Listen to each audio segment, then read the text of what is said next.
Hi bridge എഡ്യൂക്കേഷനിലേക്ക് എല്ലാവർക്കും സ്വാഗതം. നിങ്ങൾ UGC നെറ്റ് അറബിക് എക്സാമിന് പ്രിപ്പയർ ചെയ്യുകയാണോ? എങ്കിൽ ഇത് നിങ്ങൾക്ക് വേണ്ടിയുള്ള ചാനലാണ്. നെറ്റ് സിലബസിലെ ഓരോ യൂണിറ്റും നമുക്ക് ഒരുമിച്ച് സിമ്പിളായി പഠിച്ചെടുക്കാം. അപ്പോൾ ഞങ്ങൾക്ക് നിങ്ങളെക്കുറിച്ചും നമ്മുടെ ഈ കമ്മ്യൂണിറ്റിയെക്കുറിച്ചും കൂടുതൽ അറിയാൻ ആഗ്രഹമുണ്ട്. ഇന്നത്തെ ക്ലാസ് എങ്ങനെയുണ്ടായിരുന്നു? ഈസി ആയിരുന്നോ അതോ കുറച്ച് ടഫായിരുന്നോ? താഴെ കമന്റ് ചെയ്യണേ. ഇനി ഏതൊക്കെ ടോപ്പിക്കുകളാണ് നമ്മുടെ ക്ലാസ്സുകളിൽ വേണ്ടതെന്ന് തീർച്ചയായും നിർദ്ദേശിക്കണം. ഇതുപോലെ ഓരോ യൂണിറ്റും കവർ ചെയ്യുന്ന കൂടുതൽ ക്ലാസുകൾക്കായി ഈ ചാനൽ ഇപ്പോൾ തന്നെ സബ്സ്ക്രൈബ് ചെയ്യുക. നിങ്ങളുടെ ഫ്രണ്ട്സിനും ഗ്രൂപ്പുകളിലും ഷെയർ ചെയ്യുക. നമസ്കാരം. UGC നെറ്റ് അറബിക് പരീക്ഷയ്ക്ക് തയ്യാറെടുക്കുന്ന എല്ലാവർക്കും സ്വാഗതം. ഇന്ന് നമ്മൾ സംസാരിക്കാൻ പോകുന്നത് വളരെ പ്രധാനപ്പെട്ട ഒരു വ്യക്തിയെക്കുറിച്ചാണ്. അബ്ദുൽ ഹമീദ് ജൗദത്ത് അസ്സഹാർ. ഒരേ സമയം ഒരു മികച്ച എഴുത്തുകാരൻ, ചരിത്രകാരൻ, പിന്നെ ഒരു സിനിമാ നിർമ്മാതാവ്, ഇങ്ങനെ പല മേഖലകളിൽ തന്റെ കഴിവ് തെളിയിച്ച് ഈജിപ്ഷ്യൻ സാഹിത്യത്തിലെ ഈ വലിയ പ്രതിഭയുടെ ജീവിതത്തിലേക്കും സംഭാവനകളിലേക്കും നമുക്കൊന്നിറങ്ങിച്ചെല്ലാം. പരീക്ഷയ്ക്ക് വരാൻ സാധ്യതയുള്ള പ്രധാനപ്പെട്ട പോയിന്റുകളിലൂടെയായിരിക്കും നമ്മുടെ ഈ യാത്ര. അപ്പോൾ ആരാണ് ഈജിപ്ഷ്യൻ സാഹിത്യത്തിന് പുതിയൊരു ദിശാബോധം നൽകിയ ഈ പ്രതിഭ? ഈയൊരു ചോദ്യം മനസ്സിൽ വെച്ചുകൊണ്ട് നമുക്ക് അദ്ദേഹത്തിന്റെ ജീവിതത്തിലേക്കൊന്ന് കടന്നു ചെല്ലാം. ഒരു സാധാരണ എഴുത്തുകാരനിൽ നിന്ന് അദ്ദേഹം എങ്ങനെയാണൊരു സാംസ്കാരിക ഐക്കണായി മാറിയതെന്ന് നമുക്ക് കണ്ടെത്താം. ഏതൊരു വലിയ വ്യക്തിയുടെയും കഥ തുടങ്ങുന്നത് അവരുടെ ചെറുപ്പകാലത്ത് നിന്നാണല്ലോ. അപ്പോൾ അസ്സാറിന്റെ സാഹിത്യയാത്രയുടെ തുടക്കം എങ്ങനെയായിരുന്നു?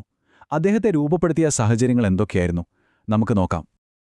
ഈ 4 തീയതികൾ പരീക്ഷയുടെ കാര്യത്തിൽ ഇത് വളരെ ഇമ്പോർട്ടൻ്റ് ആണ്. ഓർത്തു വെച്ചോളൂ. 1913 കെയ്റോയിലാണ് ജനനം. പിന്നെ രസകരമായ കാര്യം എന്താന്ന് വെച്ചാൽ, സാഹിത്യത്തിൽ ഇത്രയും താൽപ്പര്യമുണ്ടായിരുന്നിട്ടും അദ്ദേഹം 1937 കൊമേഴ്സിലാണ് ബിരുദം നേടിയത്. പക്ഷേ അദ്ദേഹത്തിന്റെ തലവര മാറ്റിയത് 1943 അഹ്മസ് ബത്തുലുൽ ഇസ്തിക്ലാൽ എന്ന ആദ്യ കഥ പ്രസിദ്ധീകരിച്ചത് ആ വർഷമാണ്. ഒടുവിൽ 1974 ആ മഹത്തായ ജീവിതത്തിന് കെയ്റോയിൽ തന്നെ തിരശ്ശീല വീണു. അദ്ദേഹത്തിന്റെ കരിയറിലെ ഒരു വലിയ ടേണിംഗ് പോയിന്റായിരുന്നു ഈ 2 മാസികകൾ. ഒന്ന് അഹമ്മദ് ഹസൻ അസ്സയ്യാത്തിന്റെ അർ-റിസാല, 2 അഹമ്മദ് അമീനിന്റെ അസ്-സഖാഫ. ഇത് രണ്ടും അക്കാലത്തെ ഏറ്റവും പ്രശസ്തമായ സാഹിത്യ പ്രസിദ്ധീകരണങ്ങളായിരുന്നു. അപ്പോൾ ഒരു പുതിയ എഴുത്തുകാരന് ഇതിലൊന്ന് എഴുതാൻ ചാൻസ് കിട്ടുക എന്ന് പറഞ്ഞാൽ അത് വലിയൊരു അംഗീകാരം തന്നെയാണ്. ഇനി നമ്മൾ കാണാൻ പോകുന്നത് അസ്സഹാറിന്റെ കരിയറിലെ ഒരു സർപ്രൈസ് ട്വിസ്റ്റാണ്. അക്ഷരങ്ങളുടെ ലോകത്ത് നിന്ന് അദ്ദേഹം നേരെ പോകുന്നത് വെള്ളിത്തിരയുടെ ലോകത്തേക്കാണ്. പേജുകളിൽ നിന്ന് സ്ക്രീനിലേക്കുള്ള അദ്ദേഹത്തിന്റെ ഈ മാറ്റം ഈജിപ്ഷ്യൻ സിനിമയുടെ ചരിത്രത്തിൽ തന്നെ വലിയൊരു സംഭവമായിരുന്നു. സിനിമാ ലോകത്ത് അദ്ദേഹത്തിന് പ്രധാനമായും 2 റോളുകളാണ് ഉണ്ടായിരുന്നത്. ആദ്യം ഒരു എഴുത്തുകാരൻ, തിരക്കഥാകൃത്ത്, പിന്നെ അദ്ദേഹം ഒരു നിർമ്മാതാവായും മാറി. ഈ 2 റോളുകളിലും അദ്ദേഹം ശരിക്കും തിളങ്ങി. ഇതൊരു ഷുവർ ക്വസ്റ്റ്യനായി വരാൻ സാധ്യതയുള്ള പോയിന്റാണ്. നോട്ട് ചെയ്തോളൂ. എഴുത്തുകാരനായും നിർമ്മാതാവായും അദ്ദേഹം ഒരുമിച്ച് പ്രവർത്തിച്ച ആദ്യത്തെ സിനിമ, അതാണ് ദർബ് അൽ മഹാബീൽ. ഇത് അദ്ദേഹത്തിന്റെ സിനിമാ ജീവിതത്തിലെ ഒരു വലിയ മൈൽസ്റ്റോൺ തന്നെയായിരുന്നു. കരിയറിന്റെ അവസാന കാലഘട്ടത്തിലും, അതായത് 1973 അദ്ദേഹം സിനിമാരംഗത്ത് വളരെ ആക്റ്റീവായിരുന്നു. അക്കാലത്തെ പ്രശസ്തമായ മജല്ലത്ത് സിനിമയുടെ ചീഫ് എഡിറ്ററായി അദ്ദേഹം ചുമതലയേറ്റു. സിനിമയെക്കുറിച്ച് അദ്ദേഹത്തിന് എത്രത്തോളം ആഴത്തിലുള്ള അറിവുണ്ടായിരുന്നു എന്നതിന്റെ ഒരു വലിയ തെളിവ് കൂടിയാണിത്. അപ്പോൾ അദ്ദേഹത്തിന്റെ കരിയറിലെ നേട്ടങ്ങളൊക്കെ നമ്മൾ കണ്ടു. ഇനി നമുക്ക് അദ്ദേഹത്തിന്റെ ചിന്തകളിലേക്കും ഫിലോസഫിയിലേക്കും കടക്കാം. എന്തായിരുന്നു അദ്ദേഹത്തിന്റെ സൃഷ്ടികൾക്ക് പിന്നിലെ ആ ഒരു കോർ ഐഡിയ? അദ്ദേഹത്തിന്റെ ചിന്തയുടെ ഒരു കാതൽ നമുക്ക് ഈ ഉദ്ധരണിയിൽ കാണാൻ പറ്റും. അൽ മാലു ഫിൽ ഇസ്ലാം ഹുവ മാലുല്ലാഹ് വന്നാസു മുസ്തഖ്ലിഫൂന ഫീഹി. അതായത് ഇസ്ലാമിൽ ധനം എന്നത് അല്ലാഹുവിൻ്റേതാണ്, മനുഷ്യർ അതിന്റെ സൂക്ഷിപ്പുകാർ മാത്രം. ഇത് അദ്ദേഹത്തിന്റെ അദ്ദുസ്തൂർ മിനൽ ഖുർആൻ എന്ന പുസ്തകത്തിൽ നിന്നുള്ളതാണ്. ഇത് വെറുമൊരു മതപരമായ പ്രസ്താവനയായി മാത്രം കാണരുത്. സാമൂഹിക നീതിയെക്കുറിച്ചും സാമ്പത്തികമായുള്ള ഉത്തരവാദിത്തത്തെക്കുറിച്ചുമുള്ള അദ്ദേഹത്തിന്റെ ശക്തമായ ഒരു കാഴ്ചപ്പാടാണ് ഇതിൽ പ്രതിഫലിക്കുന്നത്. അടുത്തതായി നമുക്ക് അദ്ദേഹത്തിന്റെ ചില മാസ്റ്റർ പീസുകളിലൂടെ ഒന്ന് കണ്ടോടിക്കാം. ശരിക്കും പറഞ്ഞാൽ വളരെ വലുതും പലതരം വിഷയങ്ങൾ കൈകാര്യം ചെയ്യുന്നതുമായ ഒരു ലൈബ്രറി തന്നെയാണ് അദ്ദേഹം സാഹിത്യലോകത്തിന് നൽകിയിരിക്കുന്നത്. അദ്ദേഹത്തിന്റെ കൃതികളിലെ ആ ഒരു വൈവിധ്യം ശരിക്കും നമ്മളെ അത്ഭുതപ്പെടുത്തും.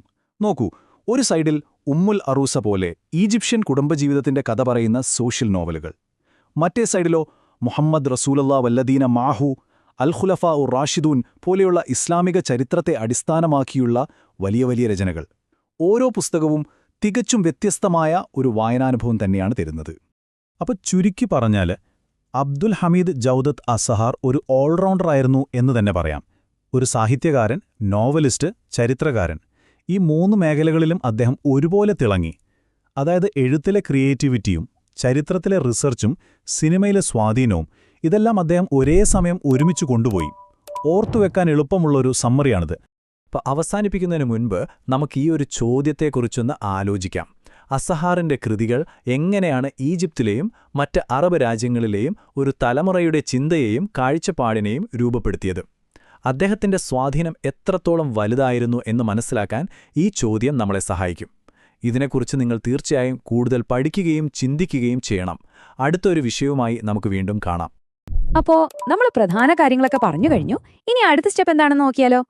ഈ വിഷയത്തിലെ മെയിൻ പോയിന്റ്സ് ഒക്കെ നിങ്ങൾക്ക് ക്ലിയർ ആയിട്ടുണ്ടാകും അല്ലേ? അപ്പോ ഏറ്റവും പ്രധാനപ്പെട്ട ചോദ്യം ഇതാണ്: ഇനി എങ്ങനെ പഠനം മുന്നോട്ട് കൊണ്ടുപോകും? നിങ്ങളുടെ പഠനത്തിന് ഒരു മുതൽക്കൂട്ടാകാൻ പറ്റിയ ഒരു വഴിയുണ്ട്.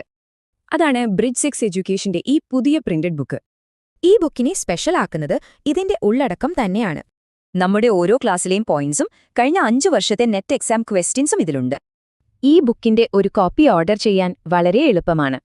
ഓർഡർ ചെയ്യാൻ താഴെ കമന്റ് ബോക്സിൽ നിങ്ങളുടെ ഫോൺ നമ്പറും അഡ്രസ്സും കൊടുത്താൽ മതി. നിങ്ങളുടെ വിജയത്തിലേക്കുള്ള യാത്രയിലെ ഈ പുസ്തകം ഒരു വലിയ സഹായമാകട്ടെ. നിങ്ങളുടെ പഠനത്തിനും ശോഭനമായ ഭാവിക്കും എന്റെ എല്ലാവിധ ആശംസകളും. അപ്പോ അടുത്തൊരു വിഷയവുമായി നമുക്ക് വീണ്ടും കാണാം. Thank you.